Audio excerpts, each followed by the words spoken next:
Now, this may seem very strange that I'm telling you these stories now, but I will stand by my principles that I can talk about these things whenever I want to, no matter what you might say. So, let's talk about VidCon, guys. But that was so long ago, and people probably don't care about it anymore. Oh, really? You don't say. I'm quite aware that the timing of this video is terrible, but I got more stuff to say about it, so shut up and sit down.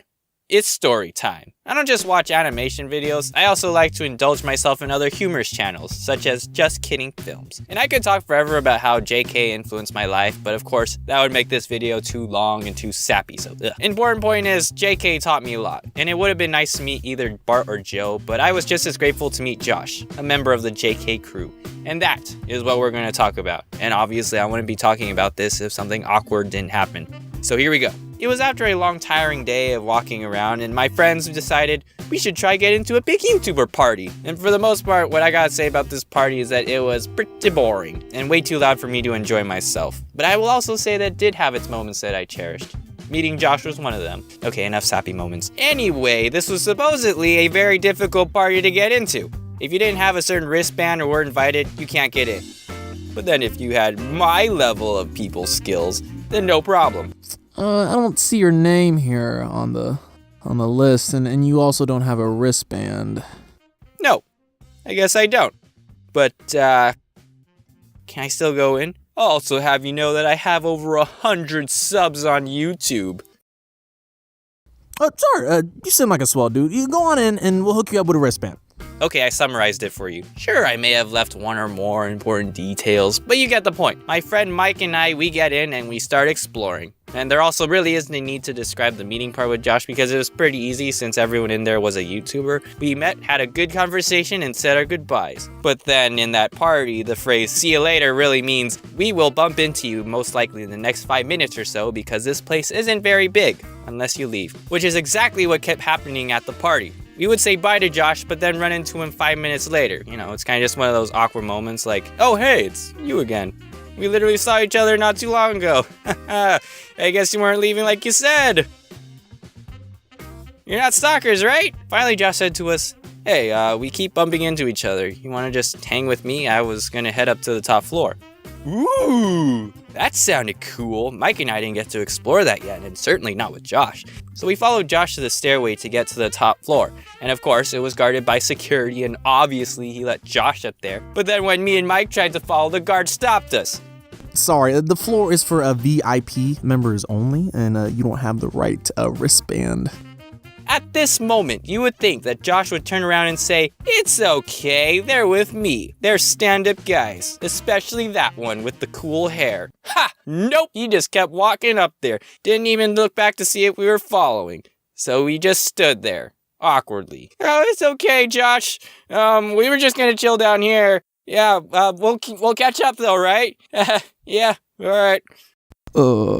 That's embarrassing. He never did message me. But then again, I didn't give him my contact information. And in case if you're wondering, no, I did not try to act all persuasive this time. Because you hurt my feelings, Josh. But it's okay.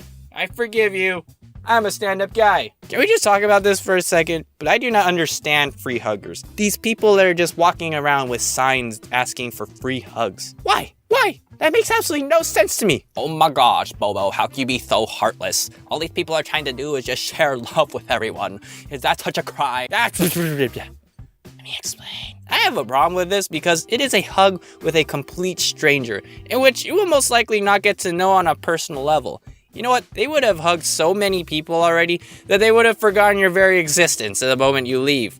Hugs, in my opinion, they should be a sign that you are getting closer to someone and that you genuinely care about that person, and the hug will just rejuvenate them with a boost of oxytocin. Besides, some of the people offering free hugs were, questionable. And also my mom told me not to hug strangers. So I'm sorry if I didn't want to give you a hug. I'm sure you're a very nice person with a great personality, blah, blah, blah, blah, blah. And I apologize if I offended you. But don't take one step closer to me or I shall defend myself and poke you furiously with this free pen. Unless if you're a K-pop idol I like, then I probably won't mind. I don't think we need to talk about hug trains, do we? They're, yeah, no. All right, tangent's over, let's move on. You know what amazes me? The brain. because the brain can transform any kind of situation and just blow it way out of proportions. Small deals become gigantic deals. Best example I can think of is when you're asking out someone on a date. I mean, it's literally asking someone a yes or no question, and yet leave it to the brain to dump in extreme anxiety as well, making it one of the hardest decisions in your life. So in a way, this is actually a very normal observation between two individuals.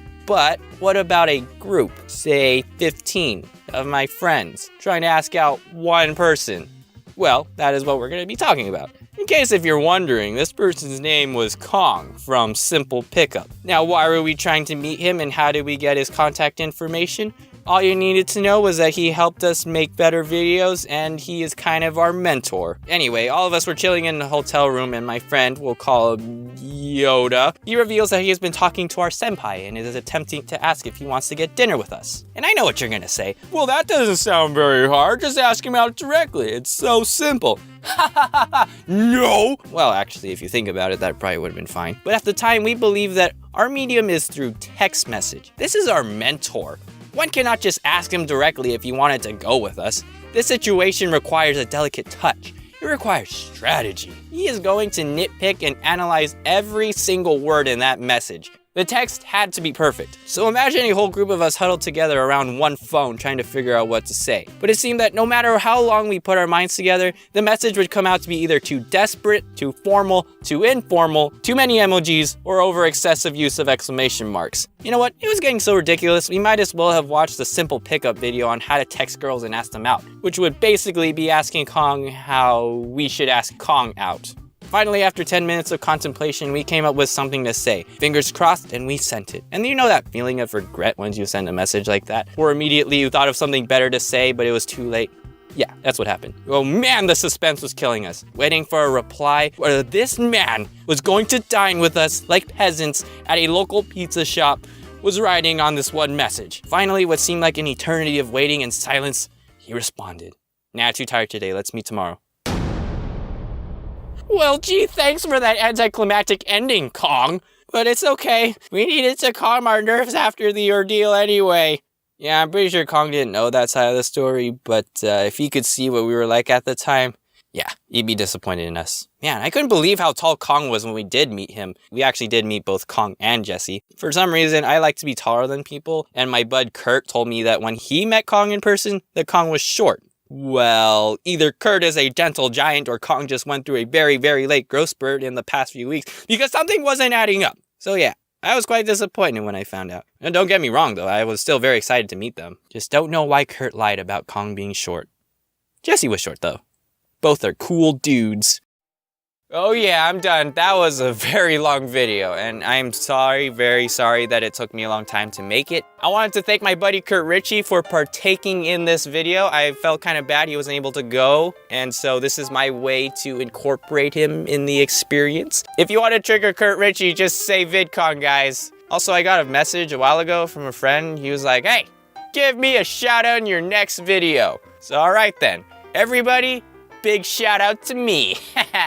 You know, I never really understood this whole call to action stuff. I mean, it's pretty self-explanatory. A few seconds before the video ends, there's this circle thing, and if you want to subscribe, you press that. And if you want to watch another video, then you press this box thing over here. Like I said, very self-explanatory. Don't need to explain it any further. Meeting people, so awesome. And I got more stuff to say about it, but not right now. So I will see you guys next time.